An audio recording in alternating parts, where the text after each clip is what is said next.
కొంతమందికి ఆనందము అని పేరు పెట్టుకుంటారు, లేకపోతే ఆనందం అని పేరు పెట్టుకుంటాడు, కానీ వాడి జీవితంలో ఆనందమే ఉండదు. కొంతమంది సంతోషమ్మ అని పేరు పెట్టుకుంటారు, కానీ ఆమె జీవితంలో సంతోషం ఉండదు. కొంతమంది సమాధానం అమ్మ అని పేరు పెట్టుకుంటారు, కానీ ఆమె జీవితంలో సమాధానం ఉండదు. కొంతమంది ప్రేమ అని పేరు పెట్టుకుంటారు, వాళ్ళ జీవితంలో ప్రేమ అని ఉండదు. కానీ ఈ బిడ్డ పేరుకు తగ్గినట్లుగా స్థిరమైన సంతోషము లేదా బలమైన సంతోషము ఆ బిడ్డ జీవితంలో దేవుడు అనుగ్రహించును గాక. తల్లి గర్భంలో పడిన మొదలుకొని ఈ క్షణం వరకు బిడ్డని దేవుడు కాపాడుతూ వచ్చాడు. యెహోవా పట్టణము కాపాడిన యెడల దాని కాయువాడు ప్రయాసము వ్యర్థము. యెహోవా ఇల్లు కట్టించని యెడల దాన్ని కట్టివాడి ప్రయాసము కూడా వ్యర్థమే. బైబిల్లో ఒక గొప్ప వ్యక్తిని మీకు పరిచయం చేస్తాను. ఈ వ్యక్తి లాగా లేదా ఈ కుటుంబం లాగా ఇక్కడ ఈ వాక్యం వింటున్న ఎవరైనా సరే ఆ రీతిగా మనం ఉండగలిగితే మీ పిల్లల విషయంలో ఎక్కడ కూడా మీరు ఆలోచన చేయవసరంలా. మీ పరిశుద్ధమైన గ్రంథాలు తెరిచి ఒక్క మాట చదువుకుందాం. లూకాసు వార్త 1వ అధ్యాయము 8వ వాక్యం. జకరయ్య తన తరగతి క్రమము చొప్పున, ఆమె ఒక చదువును చాలు, దేవుని ఎదుట యాజక ధర్మము జరిగించుచుండగా యాజక మర్యాద చొప్పున ప్రభు ఆలయములోనికి వెళ్ళి ధూపము వెయ్యుటకు అతనికి వంతు వచ్చాను.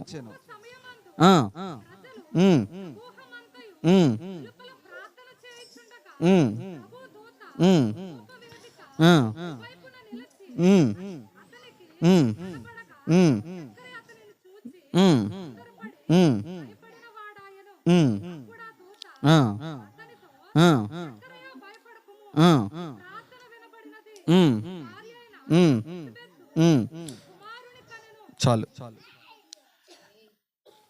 ఈయన ఎవరంటే జకరయ్య. అతని భార్య పేరు ఏంటంటే ఎలిజబెత్. వీరిద్దరు ఎవరంటే దైవజనులు, దైవజనురాలు. వీరిద్దరు కూడా క్రమంగా దేవుని మందిరానికి వెళ్ళేవారు, క్రమంగా ప్రార్థన చేసేవారు, క్రమంగా వాక్యాన్ని బోధించేవారు, వాక్యాన్ని చదువుతూ ఉండేవారు. మెట్టుకు యెహోవా యందు భయభక్తులు కలిగిన కుటుంబం ఇది. అయితే వీళ్ళకి ఎంత భయభక్తులు కలిగిన వారే కానీ వారికి ఒకటి లోటుగా ఉంది. ఆ లోటు ఏంటంటే వారికి పిల్లలు లేరు. పిల్లలు లేకపోయేసరికి ఎన్నో హాస్పిటల్ తిరిగారు, ఎంతో మంది వైద్యులను సంప్రదించారు, అయినా వారికి పిల్లలు కలగలేదు. అయితే వారు ఏం చేశారంటే దేవుని మీద ఆధారపడడానికి ఇష్టపడ్డారు. ఎన్ని హాస్పిటల్ తిరిగినా ఉపయోగం లేదు, ఎంతమంది వైద్యులను సంప్రదించినా ఉపయోగం లేదు. కానీ గర్భఫలము యెహోవా ఇచ్చు బహుమానము అని వాక్యం చదివారు. ఆ మాటను గట్టిగా పట్టుకుని దేవుని సన్నిధిలో నమ్మకంగా వారు ప్రార్థన చేయడం ప్రారంభించారు. ఆ రోజుల్లో ఒక్కొక్క వంతు ఉంటూ ఉండేది. జకరయ్య వంతు రాగానే ధూపం వేస్తూ వేస్తూ, ధూపం అనగా ఏదో అనుకునేరు, ధూపం అంటే ప్రార్థన అని అర్థం. ప్రార్థన చేస్తూ ఉండేవాడు. ప్రార్థన చేస్తూ ఉంటే వెంటనే పరలోకం నుంచి గాబ్రియెల్ దూత దిగి వచ్చి ఒక మాట చెప్తుంది, జకరయ్య భయపడకము, భయపడకము. ఏ విషయంలో భయపడుతున్నావో తెలుసా? నాకు వయసు అయిపోతుందని, నాకు సమయం అయిపోతుందని, నాకు వారసుడు లేడని, నాకు కుమారుడు లేడని ఎంతగానో బాధపడుతూ ఉన్నాడు. ఈ రోజుల్లో ఈ బాధ చాలా మందికి ఉంది. ఈ వాక్యం ఎంతమంది అయితే వింటున్నారో వారందరూ కూడా నేను ఒక శుభవార్త చెప్తున్నాను. యేసుక్రీస్తు ప్రభువు మీరు సొంత రక్షకునిగా అంగీకరిస్తే, ఆయన సన్నిధికి వస్తే, మీరు కొంచెం విశ్వాసం, ఒకటే మాట, మీరు కొంచెం విశ్వాసం ఉంచితే చాలు. మీ కులం మారవలసిన అవసరం లేదు, మీ మతం మార్చుకో అవసరం లేదు, మీ గోత్రం మార్చుకో అవసరం లేదు, ఏది అవసరం లేదు. చిన్నగా నువ్వు విశ్వాసం ఉంచితే చాలు, దేవుడు నీ గర్భము తెరుచును గాక. ఖచ్చితంగా దేవుడు గర్భం తెరుస్తాడు.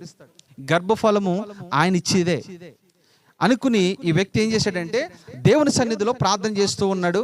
ఆ ప్రార్థన పరలోకం వరకు వెళ్ళింది, విన్నాడు. దేవుడు విని దూతను పంపించి భయపడకము, భయపడకము అన్నాడు. ఈ రోజుల్లో చాలా మంది భయపడుతూ ఉన్నారు. ప్రతి సమస్యకి భయపడుతూ ఉన్నారు, ప్రతి పరిస్థితికి భయపడుతూ ఉన్నారు. అయ్యో నా కుటుంబ పరిస్థితి ఏంటి, ఈ పట్టణంలో బ్రతుకుతాకు వచ్చాం, నా పిల్లల భవిష్యత్తు ఏంటి, వారి చదువుల భవిష్యత్తు ఏంటి, వాళ్ళు ఏ పరిస్థితిలో ఉంటారు, ఇలా ముందుకు వెళ్తే ఏంటి, ఎలాగుంటుంది, మా జీతం సరిపోవట్లేదు అని చాలా మంది కలవరపడుతూ భయపడుతూ ఉన్నారు. అందుకనే ప్రభు అంటాడు, భయపడకుము, నేను నీకు తోడై ఉన్నాను. ప్రజలందరికీ కలగబో మహా సంతోషకరమైన శుభవర్తమానం ఏమనగా, లోక రక్షకుడు మీ కొరకు పుట్టి ఉన్నాడు. లోక రక్షకుడైన ఆయన దగ్గరికి వెళ్ళితే ఏ సమస్యకైనా పరిష్కారం దొరికిద్ది. నీకు సమాధానం లేదా, ఆయన సన్నిధికి రా. నీకు నెమ్మది లేదా, ఆయన సన్నిధికి రా. నీకు ఆరోగ్యం లేదా, ఆయన సన్నిధికి రా. నీకు మానసిక ఒత్తిడిలో నలిగిపోతున్నావా, ఆయన సన్నిధికి రా. ఒకే ఒక్క మాట, చిన్న ప్రార్థన నువ్వు చేయగలిగితే, నా దేవుడు ఆశగున్న ప్రాణాన్ని తృప్తిపరిచే దేవుడు. నాకు మొరపెట్టుము, నేను నీకు ఉత్తరం ఇచ్చేదను అన్నాడు. ఎవరైతే విరిగి నలిగిన హృదయంతో దేవుని సన్నిధిలోకి వచ్చి ప్రార్థన చేస్తారో వారి జీవితాల్లో శాంతిని ఆయన అనుగ్రహించే దేవుడు. ఒక మాట చెప్తాను వినండి, శాంతి సమాధానం ఈ ఏ మార్కెట్లో దొరికిద్ది అంటారా? చెప్పండి. శాంతి సమాధానం నెమ్మది ఎక్కడ దొరికిద్ది అంటారా? డిమార్ట్కి వెళ్తే దొరికిద్దా మీకు? వ్యాలీమెట్కి వెళ్తే దొరికిద్దా మీకు? ఎక్కడ దొరికిద్ది ఇది? ప్రభు ఒకటే అంటాడు, లోకం ఇచ్చినట్లుగా కాదు, నా సమాధానమునే మీకు ఇచ్చుచున్నాను. ఇది లోకం ఇవ్వలేదు. లోకం ఇవ్వలేదు, నా దేవుడు ఇస్తాడు. సమాధానమైన ఇస్తాడు, నెమ్మదైన ఇస్తాడు, ఆరోగ్యమైన ఇస్తాడు, ఐశ్వర్యమైన ఇస్తాడు, సమస్తమైన ఇవ్వగలడు. అని ఏదైనా చేయటకు సమర్థుడు. వీళ్ళెవరో తెలుసా? మనకలాగా యవనస్తులు కాదు. రమారమి వాళ్ళకి 70-80 సంవత్సరాలు పైబడి వయసు ఉంటుంది. చాలా వృద్ధులు వాళ్ళు. ఒక మాటలో చెప్పాలంటే అబ్రహాముకి 100 సంవత్సరాలకి దేవుడు గర్భఫలం ఇచ్చాడు. ఇది ఆశ్చర్యమే కదా? చెప్పండి. గర్భఫలం అనేది ఎప్పుడు వరకు మనకు ఆశ ఉంటుంది, హోప్స్ ఉంటాయి? మనకు యవన బలం ఉన్నంత వరకు. బలం ఉడుకుపోతే, వయసు ఉడుకుపోతే ఇంకా మనకు లేనిపోని ఆలోచనలు వస్తాయి. ఇంకా పిల్లలు పుట్టరు నీకు అన్న ఆలోచన కలిగిద్ది. కానీ నా దేవుడు అంటాడు, నీకు 100 సంవత్సరాలు వచ్చినా నేను పిల్లల్ని ఇవ్వగలను, నేను ఏదైనా చేయగలను, ఏదైనా చేయటకు నేను సమర్థుడను అని దేవుడు వాగ్దానం చేస్తూ ఉన్నాడు. అయితే ధూపం వేస్తూ ఉన్నాడు. దూత వచ్చి అంటుంది, భయపడకు, భయపడకుము. చదువు. నీ ప్రార్థన వినబడి ఉన్నది.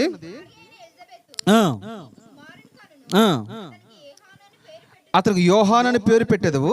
అతడు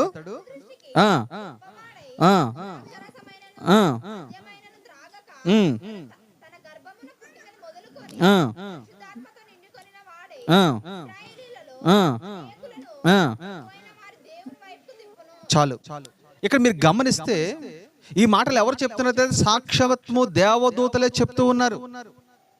గాబ్రియెల్ దేవదూత అంటుంది, ఇంకా అప్పటికి ఏమీ లేదు. కానీ ఒక మాట అంటది, నువ్వు విశ్వసించు, నమ్ము. నువ్వు విశ్వసించిన వాడు కలవరపడడు. నువ్వు నమ్మితే చాలు. నువ్వు ఏదైతే ప్రభు ఇస్తాను నువ్వు నమ్మితే, నమ్మకం మాత్రం ఉంచితే చాలు, ఖచ్చితంగా నీ జీవితంలో దేవుడు అద్భుతం చేస్తాడు. ఆ వృద్ధులకి గర్భఫలం వస్తుందని గాబ్రియెల్ దూత చెప్పాడు. చెప్పిన ప్రకారంగానే వెంటనే కొన్ని దినాలకి గర్భఫలం వచ్చింది. గర్భఫలం వచ్చిన తర్వాత డెలివరీ సమయం దగ్గర పడింది. ఒక కుమారునికి జన్మనిచ్చింది. అతని పేరేం పేరంటే యోహాను. ఈ యోహాను గురించి గాబ్రియెల్ దూత ఏం సాక్ష్యం చెప్తున్నాడు తెలుసా? అతడు మొదటి మాట ఏంటి తెలుసా? గొప్పవాడు. ఎవరి దృష్టికి? ప్రభు దృష్టికి గొప్పవాడు. మనము మనుషుల దృష్టికి గొప్పవాళ్ళుగా ఉండొచ్చు. నీ బంధువులను గొప్పవాడిగా ఉండొచ్చు, నీ రథ సంబంధికులు గొప్పవాడిగా ఉండొచ్చు, లేకపోతే నీ పనిచేసే స్థలం నువ్వు గొప్పవాడిగా ఉండొచ్చు, లేకపోతే కొన్ని పని స్థలాల్లో, కొన్ని ప్రాంతాల్లో, కొన్ని పరిస్థితుల్లో నువ్వు ఉన్నతమైన గొప్పవాడిగా నువ్వు పిలువబడవచ్చు. కానీ ప్రభు దృష్టిలో ఎవడైతే గొప్పవాడిగా పిలువబడతాడో ఆ వ్యక్తి సాక్ష్యము ఇక్కడ మొదలుకొని పరలోకం వరకు ఉంటుందని ప్రభు పేట మీకు మనం చేస్తూ ఉన్నాను. ప్రభు దృష్టికి మనం గొప్పవాడిగా ఉండాలి. ఒక వ్యక్తి ప్రభు దృష్టికి గొప్పవాడిగా అవ్వాలంటే ఏం చేయాలి? ఒక క్వశ్చన్ మార్క్ ఇక్కడ ఉంది. ప్రభు దృష్టికి గొప్పవాడిగా అవ్వాలంటే ఏం చేయాలి? అన్నదానం చేయాలా? గోదానం చేయాలా? వస్త్రదానం చేయాలా? రక్తదానం చేయాలా? లేదా ఏదో కొన్ని బలులు ఇస్తే దేవుని దృష్టిలో గొప్పవాడు అవుతామా? కాదు. నా దేవుడు ఏమి కోరుకోడు. నీ హృదయం ఆయనకి ఇస్తే, నీ హృదయం ఆయన ఇంటిలోనికి ఆయన ఆహ్వానిస్తే, నీలోకి ఆయన వచ్చిన తర్వాత నీ స్థితిగతులన్నీ మార్చబడతాయి. ఒక రోజుని గొప్ప ధనవంతుడు కొన్ని సంవత్సరాలు కాదు, కొన్ని తరాల వరకు, 10 తరాల వరకు తిన్న ఆస్తి తరగదు అతనికి. కానీ అతనికి మంచి సాక్ష్యం లేదు, మంచి పేరు లేదు. ఊరందరూ అతను తిట్టుకుంటూ ఉన్నారు. ఆయన పేరు జక్కయ్య. ఆ జక్కయ్య అనే వ్యక్తి, నాకు ఎందుకు డబ్బు ఉంది, పేరు లేదు, నన్ను ఎవరు గౌరవిస్తలేదు, నన్ను ఎవరు ప్రేమించట్లేదు, అందరూ నన్ను అసహించుకుంటున్నారు ఏంటని తెలుసుకున్న తర్వాత మీలాంటి ఒకరు చెప్పారంట, నువ్వు ప్రభుని ఇంటికి పిలిస్తే, ప్రభు నువ్వు ఆహ్వానిస్తే నీ పేరు పరలోకం వరకు వినబడుతుంది అనగానే ఆ మాట కొరకు పరుగు పరుగున యేసయ్యను తన ఇంట్లో చేర్చుకున్నాడు. ఎప్పుడైతే తన ఇంట్లోకి యేసయ్యని చేర్చుకున్నాడో, యేసయ్యని ఎప్పుడైతే తన ఇంట్లోకి ఆహ్వానించాడో, ఆ ఇంట్లో ఉన్న అక్రమం అంతా కూడా తొలగిపోయింది, అన్యాయం అంతా కూడా తొలగిపోయింది, పాపం అంతా కూడా తొలగిపోయింది, శాపం అంతా కూడా తొలగిపోయింది. మనలో ఉన్న శాప పాపం సమస్తము కూడా యేసయ్యను ఆహ్వానిస్తే చాలు. అది ఓన్లీ క్రైస్తవులు ఆహ్వానిస్తేనే వస్తాడైనా? లేదు లేదు, ఎవరు పిలిచినా ఆయన వస్తాడు. ఇదిగో నేను తలుపు యొద్ద తడుతూ ఉన్నాను, ఎవరైనా స్వరం విని తలుపు తీస్తే నేను వారిలోనికి వస్తాను, వారితో భోజనం చేస్తాను, వారితో సహవాసం చేస్తానని ప్రభు వాగ్దానం చేస్తూ ఉన్నాడు. యేసుక్రీస్తు ప్రభువారు శిలువలో కార్చిన రక్త బలియాగము చేత ప్రపంచ మానవాళికి గొప్ప రక్షణ విమోచన కలిగింది. మళ్ళా చెప్తున్నాను, నా ప్రభు కులస్థాపకుడు కాదు, మతస్థాపకుడు కాదు.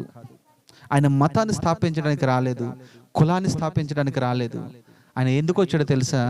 నీ పాప స్థితిలో నుంచి, శాపమైన నీ బ్రతుకులో నుంచి, నీ మోడుబారి నీ జీవితాన్ని ఆయన చిగురింప చేయాలని, నీకు వెలుగునివ్వాలని, నీకు సంతోషం ఇవ్వాలని, నీకు సమాధానం ఇవ్వాలని ఆయన ఈ లోకంలోకి దిగి వచ్చాడు. చూడండి, ఈ హైదరాబాద్ పట్టణం రావాలంటే ఎన్నో మార్గాలు ఉన్నాయి ఇక్కడ రావడానికి. కానీ పరలోకానికి వెళ్ళాలంటే ఒకే ఒక్క మార్గం. దానికి 100 మార్గాలు లేవు, 100 దారులు లేవు, అడ్డదారులు అసలు లేవు. ఆ మార్గం వెళ్ళాలంటే ఆ మార్గం తెలిసిన వాడిని అనుసరిస్తేనే మనం అక్కడికి వెళ్తాం. అవునంటారా కాదంటారా? ఎక్కడైనా మీరు ఒక పక్కన ఒక ఊరు వెళ్ళాలనుకోండి, ఆ ఊరు మనకు తెలీదు. ఆ రోజుల్లో ఫోన్లు లేవు కాబట్టి ఒక వ్యక్తి వచ్చి మనల్ని తీసుకుని వెళ్ళేవాడు. అవునంటారా కాదంటారా? కానీ ఈ రోజుల్లో కూడా నేను ఒక మాట చెప్తాను మీకు, పరలోకం వెళ్ళాలంటే, నిత్య రాజ్యంలోనికి వెళ్ళాలంటే అక్కడి నుంచి వచ్చిన వ్యక్తితో మనం వెళితేనే తప్ప మనం అక్కడికి వెళ్ళాం. ఆయన అంటాడు కదా, నేనే మార్గమును, నేనే సత్యమును, నేనే జీవమును, నా ద్వారా తప్ప, చెప్పండి, నా ద్వారా తప్ప ఎవ్వడును పరలోక రాజ్యంలోనికి ప్రవేశించలేడు. ఎంతో మంది ప్రయత్నం చేస్తూ ఉన్నారట ఆ రాజ్యానికి వెళ్ళాలని. అక్కడికి వెళ్ళాలంటే డబ్బుంటే కుదరదు, పేరుంటే కుదరదు, బిల్డింగ్ ఉంటే కుదరదు, ఏదో గొప్ప గొప్ప క్యాస్ట్ అని చెప్పుకుంటే కుదరదు. అక్కడికి వెళ్ళాలంటే ఆయనను మనం అనుసరించాల్సిందే, రక్షణ పొందాల్సిందే. రక్షణ ద్వారా తప్ప ఏ మార్గము లేదని ప్రభుపేట మీకు మనవి చేస్తున్నాను. నెంబర్ 1, అతడు ప్రభు దృష్టికి గొప్పవాడు. ఎవడైతే ప్రభు దృష్టికి గొప్పవాడు అవుతాడో ఆ వ్యక్తి ప్రపంచంలో గొప్ప వ్యక్తిగా మార్చబడతాడు. అలాంటి కృప ఈతంజాయికి నా దేవుడు అనుగ్రహించును గాక. నెంబర్ 1. నెంబర్ 2, రెండోది, ద్రాక్షరసమైనను మద్యమైనను త్రాగక.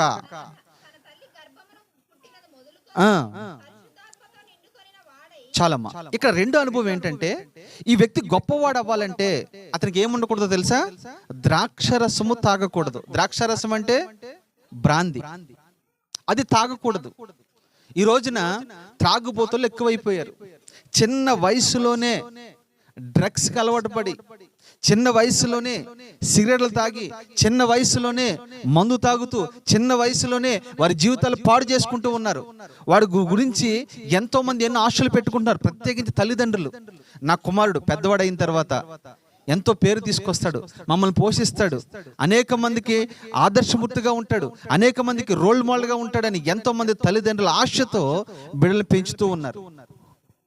కానీ వాడు చూడండి, 10th, ఈ రోజుల పరిస్థితి ఏంటంటే 10th క్లాస్ అయ్యిందో లేదో, అప్పుడు వరకు కొంచెం పర్వాలేదు, కానీ 10th క్లాస్ అయిన తర్వాత వాడు నడక మారిపోద్ది, వాడి స్టైల్ మారిపోద్ది, వాడి డ్రెస్ మారిపోద్ది, సమస్త మారిపోతాయి.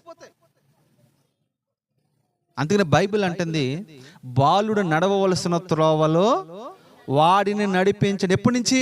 బాల్యము నుండే. పెద్దవాడైన తరువాత దానిలో నుంచి వాడు తొలగిపోడు.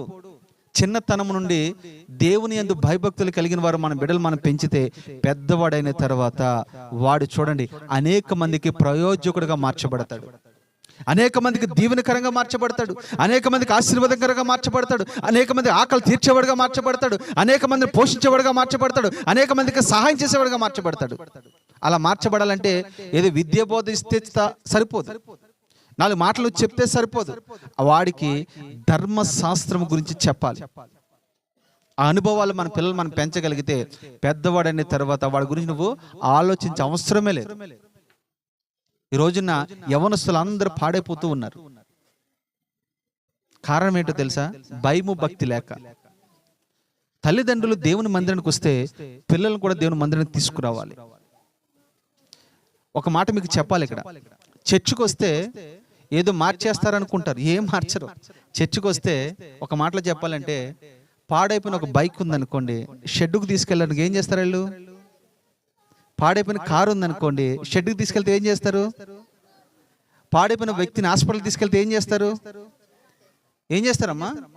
బాగు చేస్తారు. కానీ నా దేవుడు అంటాడు, చర్చికి వస్తే నీ హృదయాన్ని బాగు చేస్తాడు, నీ జీవితాన్ని బాగు చేస్తాడు. పతనమైపోయిన నీ జీవితాన్ని ఆయన బాగు చేస్తాడు. ఆయన బాగు చేసే దేవుడు, ఆయన స్వస్థపరిచే దేవుడు. అంత మాత్రమే కాదు, నువ్వేదే విషయంలో నువ్వు పడిపోయావో, నాశనం అయిపోతున్నావో, నేను పైకి లేవనెత్తి సమాజంలో ఒక తలమానికగా దేవుడు నిన్ను నిలబెడతాడు. నువ్వు అక్కడికి వచ్చినంత మాత్రాన ఏది నువ్వు మార్చుకోవసరలా, ఏది బోధించరు అక్కడ. ఈ రోజున చర్చెస్కి వస్తే ఏం చేస్తారంటే, ఒరేయ్ నువ్వు తాకూడదురా, ఒరేయ్ నువ్వు సినిమాలు చూడకూడదురా, ఒరేయ్ నువ్వు సెల్ ఫోన్లు చూడకూడదురా, ఒరేయ్ తల్లిదండ్రులు లోపడాలరా, తల్లిదండ్రులు విధేయత చూపాలరా, పెద్దవారిని గౌరవించాలరా. ఇదే నేర్పిస్తాను. నేను అదే చెప్తాను సంఘంలో. కావాలంటే మా సంఘ బిడ్డలు చాలా మంది ఇక్కడ ఉన్నారు, అది అడగండి. వేరే మాటనే మాట్లాడు. అక్కడికి వస్తే పిల్లలు చక్కగా ఎదుగుతారు. రెండోది, వాడికి మనము మద్యము కానీ దేని కానీ అలవాటు చేయకూడదు. అలాంటి అనుభవంలో వాడు పెరగకుండా మనం చూసుకోవాలి. నువ్వు బాగానే చూస్తావు, కానీ బయటికి వెళ్ళిన తర్వాత నీ పిల్లలు నువ్వు గమనించుకో. ఇది ఎక్కడికి వెళ్తున్నాడు, ఎవరితో మాట్లాడుతున్నాడు, ఏది చిన్నతనం నుంచి నువ్వు గమనించకపోతే గనక పెద్ద అయిన తర్వాత నువ్వేమీ చేయలేవు. మొక్క వంగనదే వంగుతుందా? మొక్క ఉందనుకో ఎలా మడితే అలా వంగిద్ది. అది పెద్దదైన తర్వాత దాన్ని నరకడం తప్ప వేరే ఉపయోగం లేదు. అలాంటి పరిస్థితి తీసుకురాకుండా మీ పిల్లల్ని మీరే చక్కటి మార్గంలో నడిపించుదురుగాక. 3వ అనుభవం,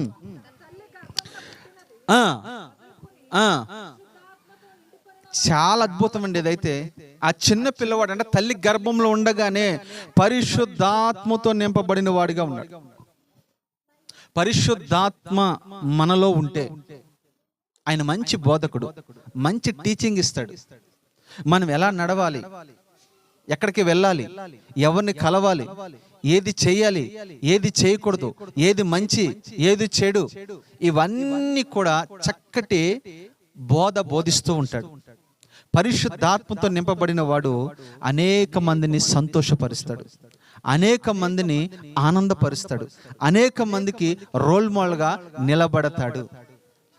ఎందరైతే దేవుని ఆత్మచేత నడిపించబడతారో వారందరూ కూడా దేవునికి కుమారులుగా కుమార్తెలుగా మార్చబడతారు. దేవుని నీడలో పెరుగుతారు వాళ్ళు. ఒక మాటలో చెప్పాలంటే పచ్చటి ఒలివ మొక్కల వలె వారు ఎదుగుతూ ఉంటారు. దావీదు అదే అంటాడు, నా పిల్లలైతే దేవుని మందిరంలో పచ్చటి ఒలివ మొక్క వలె ఉన్నారంటాడు.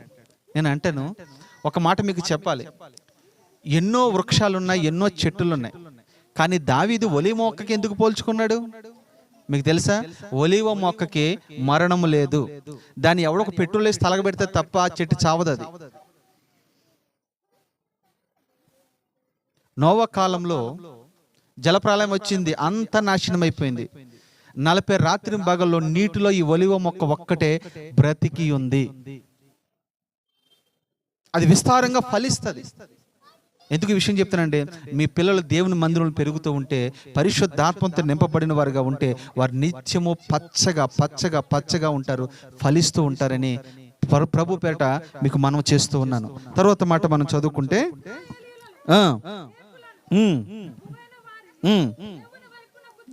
చూడండి, లాస్ట్ నేను ముగిస్తున్నాను. లాస్ట్ ఈ బిడ్డలో ఉన్న గుణం ఏంటో తెలుసా?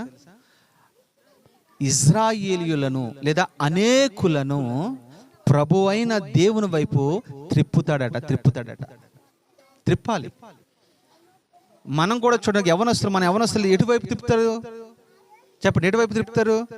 రెండ్రా సినిమాకి వెళ్దాం, రెండ్రా పార్క్కి వెళ్దాం, రెండ్రా బార్ షాప్కి వెళ్దాం, అటు తిప్పుతారు చాలా మందిని. ఎటు తిప్పుతారు చెప్పండి? లోకం వైపు తిప్పుతారు, పాపం వైపు తిప్పుతారు, లోకాశ వైపు తిప్పుతారు.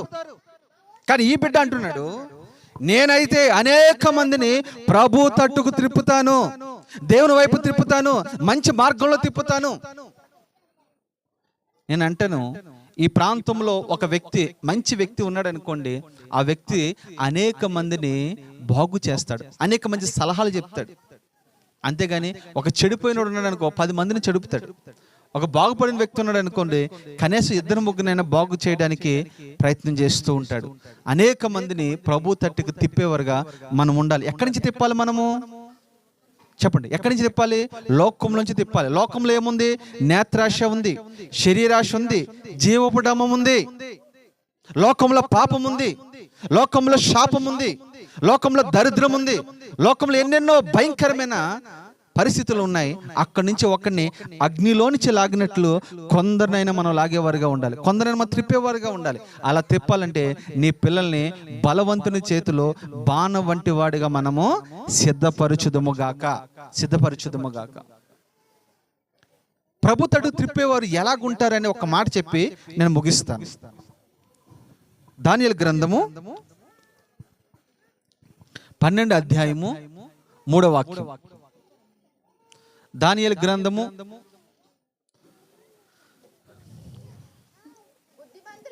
చూడండి, బుద్ధిమంతులైతే ఆకాశ మండలములందు జ్యోతులను పోలిన వారై ప్రకాశించెదరు, ఆ నీతి మార్గం అనుసరించి నడుచుకున్నట్లు ఎవరు అనేకులను త్రిప్పుదురో వారు ఎలాగుంటారంట? నక్షత్రము వలె నిరంతరము ప్రకాశిస్తూ ఉంటారు. దేవునికి మహిమ కలుగునుగాక. అనేక మందిని, అంటే ఎంత మందిని అయితే ప్రభు ఎత్తు త్రిప్పుతారో లేదా దేవుని వైపు త్రిప్పుతారో వారు ఎలాగుంటారు తెలుసా? ఆకాశం మంది జ్యోతుల వలె ఉంటారు. ఆకాశంలో ఏముంటాయి చెప్పండి? 2 జ్యోతులు ఉంటాయి. ఒక జ్యోతి ఏమో సూర్యుడు, మరొక జ్యోతి ఏమో చంద్రుడు. అంటే నీ పిల్లలు ఎలాగుంటారు తెలుసా? అనేక మందికి వెలుగునిచ్చేవారుగా ఉంటారు, అనేక మందికి మార్గదర్శిగా ఉంటారు. అనేక మందిని తిప్పేవాడు నిజంగా చెప్పాలంటే భూ సంబంధమైన వాటి విషయంలో కూడా మంచి మార్గంలో నడిపిస్తూ ఉంటాడు. అంత మాత్రమే కాదు, ఆకాశంలో నక్షత్రాలు పోలి ఆ వ్యక్తి ఉంటాడని వాక్యం సెలవిస్తుంది. దేవుని యందు భయభక్తులు కలిగిన వారు ఒక మాట చెప్పనా? ఆకాశంలో జ్యోతుల వల్ల ఎవరు కనబడుతూ ఉంటారు, నక్షత్ర వాళ్ళు కనబడుతూ ఉంటారు. అనేక మందికి రోల్ మోడల్గా ఉంటారు. వాడు బ్రతికినా చనిపోయినా వాడి సాక్ష్యం మాత్రం చనిపోదు. ఒక మాట చెప్పమంటారా? ట్రైన్ కనిపెట్టింది ఎవరు? క్రైస్తవుడు. బ్యాంకుని కనిపెట్టింది ఎవరు? క్రైస్తవుడు. పేపర్ని కనిపెట్టింది ఎవరు? క్రైస్తవుడు. ఇప్పుడు ఈ లైట్ ఉంది, బల్బుని కనిపెట్టింది ఎవరు చెప్పండి? ఎంతో మంది. మీరు చరిత్ర ఇదేదో నేను వేరే ఉద్దేశం మీద నేను చెప్పట్లా. ఎందుకు విషయాలు చెప్తున్నాను తెలుసా? దేవుని జ్ఞానము బైబిల్లో ఉంది. ఇది చదివితే నువ్వేమి మార్చుకోవసరం లేదు. మళ్ళీ చెప్తున్నా, ఇది చదివితే వాక్యము, నువ్వు చదివితే ఈ వాక్యము నిన్ను, నీ బ్రతుకును వెలిగిస్తుంది. ఇందులో అన్ని సంగతులు ఉన్నాయి. దొంగల గురించి రాయబడింది ఇందులో, వ్యభిచారాల గురించి రాయబడింది ఇందులో, నరహంతకుల గురించి రాయబడింది ఇందులో, ఎంతో మంది విషయాలు ఇందులో రాయబడి ఉన్నాయి. ఇది చదివి మనం ఆ రీతిగా ఉండకుండా మన బ్రతుకులు మార్చుకోవడానికి దేవుడి ధర్మశాస్త్రం మనకి ఇచ్చాడు. ఇది చదవండి, దేవుడు మీ జీవితాల్లో గొప్ప వెలుగును నింపును గాక. నేను ముగిస్తూ ఉన్నాను. ఈ మంచి వాక్యాన్ని అనేక మందికి వినిపించిన ఎబెనెజర్ని బట్టి, వారి కుటుంబాన్ని బట్టి మనసారా కృతజ్ఞతలు తెలుపుకుంటూ ఉన్నాను. ఇంతవరకు ఎంత ఓపికతో దేవుని మాటలు విన్నందుకు కూడి వచ్చిన మీ అందరికి కూడా నా ప్రేమ వందనాలు తెలియజేస్తూ ఉన్నాను. దేవుడు మిమ్మల్ని మీ కుటుంబాలు దీవించును గాక. ఆమేన్. Thank you.